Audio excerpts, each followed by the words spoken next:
Hello and welcome back. Today you might be interested that my thumbnail has finally dropped off. You've seen it on my other videos, it was quite black. Well actually, it's not dropped off. I cut it off with an hacksaw because I was getting a bit sick of it. I did it originally, I was knocking a piece of steel plate into a wall and I missed the plate completely and whacked my thumb, and it's pretty painful. Not as painful as watching Police Academy 4, but it's pretty painful. Anyway, today we're talking about stuff you can find on car boots. I'll just turn this dehumidifier off.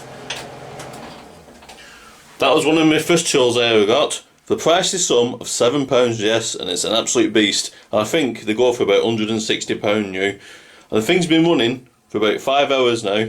Let's see how much water comes out of it. This is the sort of thing I use around the workshop to keep my lathe and my milling machine rust free.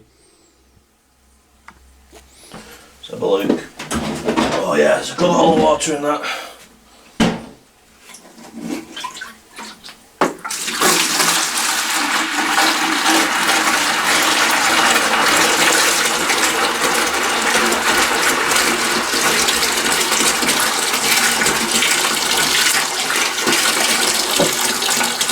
Wow, not bad seeing it just come out the air.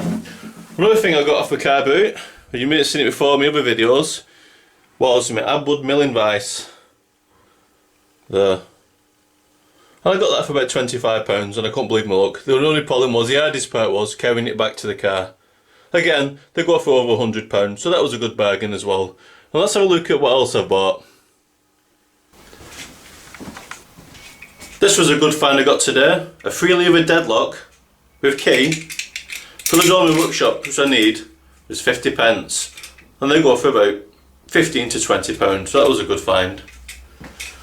What I am on the lookout for though, generally, is huge drill bits. And with the decline of the UK manufacturing industry, they're absolutely bloated on car boot sales. You can find loads of these in boxes, cardboard boxes under tables and the like. And I usually find the bigger the drill, the cheaper they get. Because basically, not a lot of people have got the machinery to make use of them. And this cost me about 50p, and that could have been anything up to £40 new. The ones you need to be looking out for are the multi-flute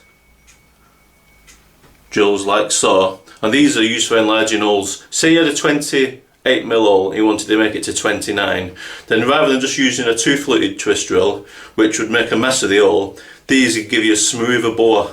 It's in between a reamer and a drill, and a brand new one of them, anything up to £160. Again, I think I got that for about £3, so I was happy with that. Let's see what else I found. One thing I did find, and I'm a bit of a sucker for, retro tooling. And these Stanley bridges were very popular in the 60s.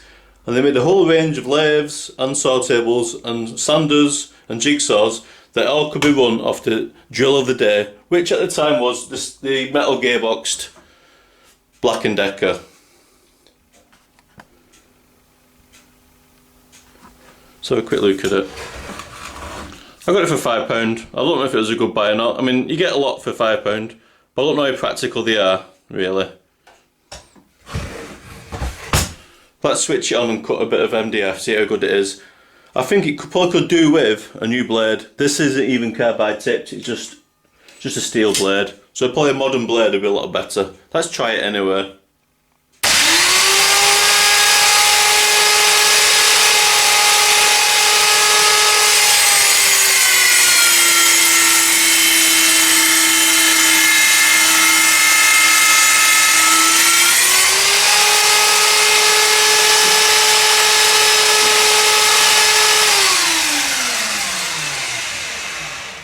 Well, there's certainly potential there. I got it for making rocket sticks, which are about 1/4 by 1/4 softwood, so it'd be ideal for that. So it wasn't too bad at all. So let's see what else I bought. Files. Files here, files there, files everywhere. Today, I found these on a car boot, and the old box, 28 files in total, cost me £5. I did ask the guy how much they were individually, and he said 50p. And I offered him £5 for the old box, and basically I don't think he wanted to take them home, so I was happy with that. You get all various ones in the box. The circular one there, that's a rasping down car body filler, if you're into that sort of thing. I've not done that for a while. And if you're lead loading as well, lead loading joints, it takes off lead body filler as well. They're all different grades. This rat's tail one, round one, it's quite coarse, and that's a rapid removal of aluminium again. And I get various other files. That's a single cut, and that's used for sharpening blades, like lawnmower blades, or also shears and the like. The double cut, with the teeth run the other way, that's a rapid metal removal, it's not quite as smooth. A few other things that did come in the box though, because the guy didn't bother checking, which is always a bonus. I got a little engineer square, so it's probably about a 6-inch one. I might cut it down actually. It might be a bit big for what I need. I was going to pay about £6 to £8 off eBay for one of them, and that was in the bottom of the box. So it's always worth trying to haggle for the full box and hope you get some goodies in it. Also got these two bad boys. Don't particularly any use to me really, but I might have to put a metal XR blade in that, and that's an Eclipse one. It's quite old. I won't have to say how old that is actually, maybe 50s. So that's quite nice, that was a bonus. Also, I've got a little Junior XR, but they're only about £1, they're meant to buy, and I got a plug-in chisel as well, which I'm not using one of them for about 20 years. That's for putting skirting boards on walls, like putting the timber plugs in walls. And the last thing I got was this.